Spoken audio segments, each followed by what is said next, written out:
अस्सलाम दोस्तों, अगर आपका बिजली का बिल हर महीने आपको परेशान करता है और आप 200 यूनिट से कम बिजली इस्तेमाल करते हैं, तो अब हुकूमत ने आपके लिए एक नया रिलीफ सिस्टम मुतारिफ करा दिया है। जी हाँ नाज़रीन, अब बिजली के बिल पर मौजूद सिर्फ एक क्यूआर कोड आपको सब्सिडी दिलवा सकता है। लेकिन सवाल ये है कि ये सिस्टम काम कैसे करेगा, किन लोगों को फायदा मिलेगा और रजिस्ट्रेशन कैसे होगी। तो आज की वीडियो में मैं आपको यही बताने जा रही हूँ, तो वीडियो एंड तक जरूर देखिएगा। नाज़रीन, हुकूमत पाकिस्तान ने क्रॉस सब्सिडी प्रोग्राम 2026 के तहत बिजली के बिलों पर सब्सिडी देने के लिए एक नया डिजिटल निज़ाम मुतारिफ करवा दिया है।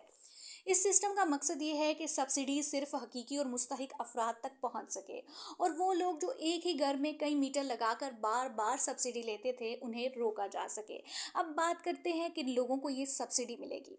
वो घरेलू सार्फिन जो माहाना 200 यूनिट से कम बिजली इस्तेमाल करते हैं, बेनज़ीर इनकम सपोर्ट प्रोग्राम के मुस्तहिक अफराद, दिहाड़ीदार मजदूर और कम आमदनी वाले खानदान।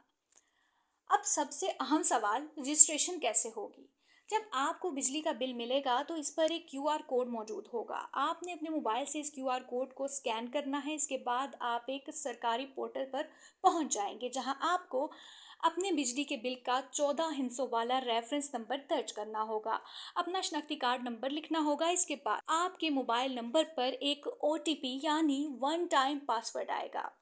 कोड डालने के बाद आपकी रजिस्ट्रेशन मुकम्मल हो जाएगी। लेकिन यहाँ एक बहुत अहम बात याद रखिएगा, आपके बिजली के बिल पर दर्ज नाम और शनाख्ती कार्ड का नाम एक जैसा होना चाहिए, वरना आपको सब्सिडी हासिल करने में मसला पेश आ सकता है।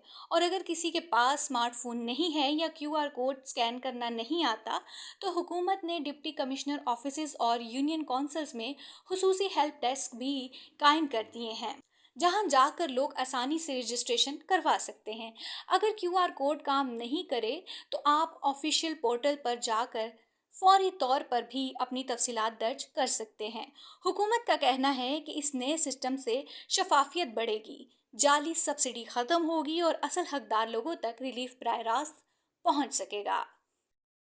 तो दोस्तों, इस नए क्यूआर सब्सिडी सिस्टम के बारे में क्या राय रखते हैं आप लोग, और क्या ये वाकई गरीब आवाम के लिए फायदेमंद साबित होगा? क्या कहना है आपका? कमेंट में अपनी राय का इजहार जरूर कीजिएगा।